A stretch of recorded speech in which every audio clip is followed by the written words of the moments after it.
महाराष्ट्रामध्ये महायुतीचं सरकार आल्यानंतर महागाई कमी करणं, भाववाढ कमी करणं हा त्यांच्या जाहीरनाम्यामधला प्रश्न होता.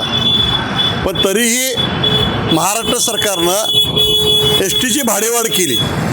गोरगरिबांची एस टी आहे, या एस टीत प्रवास करणाऱ्या गोरगरिबांच्यावर हा एक प्रकारचा अन्याय झालेला आहे. सगळ्यात महत्त्वाचं म्हणजे जे परिवहन मंत्री आहेत त्यांना एका पत्रकाराने विचारलं की भाडेवाढीबद्दल आपलं काय मत आहे, तर त्यांनी सांगितलं की भाडेवाढ झाली मला माहीतच नाही आहे. हा एक नवीन जावई शोध आहे.